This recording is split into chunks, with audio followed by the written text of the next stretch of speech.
राधे राधे प्रिय भक्तों। कार्तिक मास अपने विश्राम की ओर है। हमारी कार्तिक मास महत्तम कथा भी विश्राम की ओर अग्रसर है। इसी कथा श्रृंखला में आज हम सुनेंगे कार्तिक मास महात्म कथा का 30वां अध्याय। कार्तिक मास की कथा करती भव से पार, 30वां अध्याय पढ़कर हुई हरि कृपा अपार। भगवान श्री कृष्ण सत्यभामा जी से बोले, हे प्रिय, नारद जी के यह वचन सुनकर महाराजा पृथु बहुत आश्चर्यचकित हुए। अंत में उन्होंने नारद जी का पूजन करके उनको विदा किया। इसलिए माघ, कार्तिक और एकादशी यह 3 व्रत मुझे अत्यधिक प्रिय हैं। वनस्पतियों में तुलसी, महीनों में कार्तिक, तिथियों में एकादशी और क्षेत्रों में प्रयाग मुझे बहुत अधिक प्रिय है। जो मनुष्य इंद्रियों पर विजय प्राप्त कर इनका सेवन करता है, वह मुझे यज्ञ करने वाले मनुष्यों से भी अधिक प्रिय है। जो मनुष्य विधि विधान पूर्वक इनकी सेवा करता है, मेरी कृपा से उन्हें समस्त पापों से मुक्ति मिल जाती है। भगवान श्री कृष्ण के वचन सुनकर सत्यभामा जी ने कहा, हे प्रभु, आपने बहुत ही अद्भुत बात कही है कि दूसरे के लिए पुण्य के फल से कलह की मुक्ति हो गई।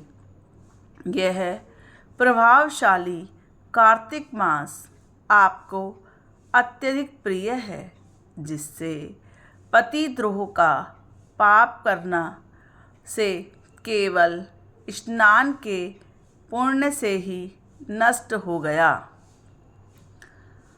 दूसरे मनुष्य द्वारा किया हुआ स्नान का पुण्य उसके लेने से ही किस प्रकार उसे अपने पापों से मुक्ति मिल गई। अब आप मुझे यह बताने की कृपा करें।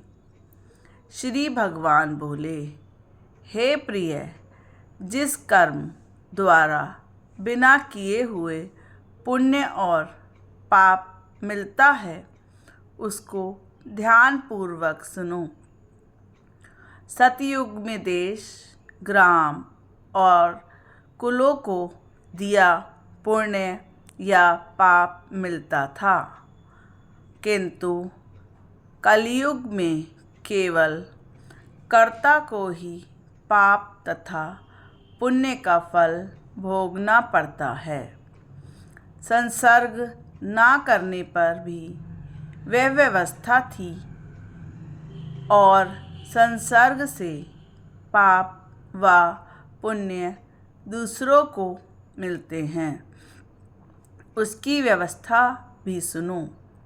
पढ़ना, यज्ञ करना और एक साथ भोजन करने से पाप पुण्य का आधा फल मिलता है। एक आसन पर बैठने तथा सवारी पर चढ़ने से, श्वास के आने जाने से पुण्य व पाप का चौथा भाग जीव मात्र को मिलता है। छूने से, भोजन करने से, दूसरे की स्तुति करने से पुण्य और पाप का 6वां भाग मिलता है। दूसरे की निंदा, चुगली और धिक्कार करने से उसका 7वां भाग मिलता है। पुण्य करने वाले मनुष्यों की जो कोई सेवा करता है, वह सेवा का भाग लेता है और अपना पुण्य उसे देता है। नौकर और शिष्य के अतिरिक्त जो दूसरे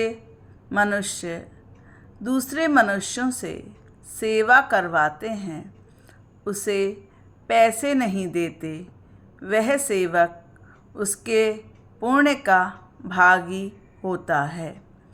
जो व्यक्ति पंक्ति में बैठे हुए भोजन करने वालों की पत्तल लांघता है, उसे जिसकी पत्तल उसने लांघी है अपने पुण्य का 6वां भाग देता है। स्नान तथा ध्यान आदि करते हुए मनुष्य से जो व्यक्ति बातचीत करता है या उसे छूता है, वह अपने पुण्य का 6वां भाग दे डालता है। जो मनुष्य कर्म धर्म के कार्य के लिए दूसरों से धन मांगता है, वह पुण्य का भागी होता है।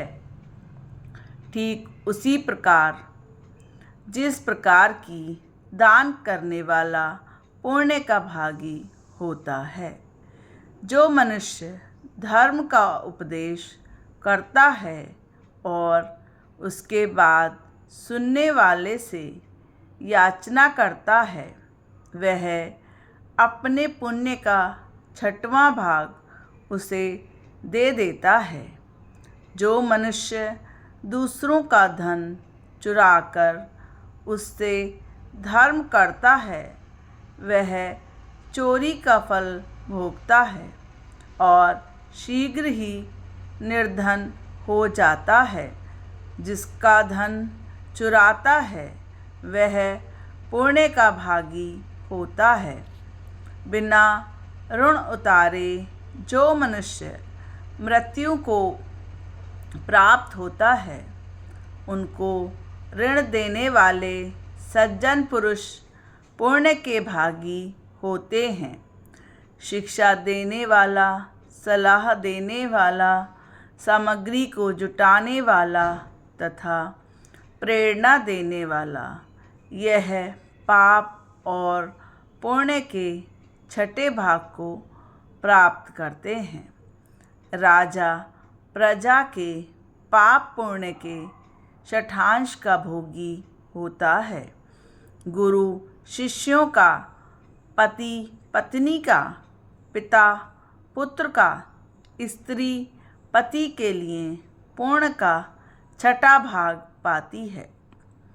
पति को प्रसन्न करने वाली आज्ञाकारी स्त्री पति के लिए पुण्य का आधा भाग ले लेती है।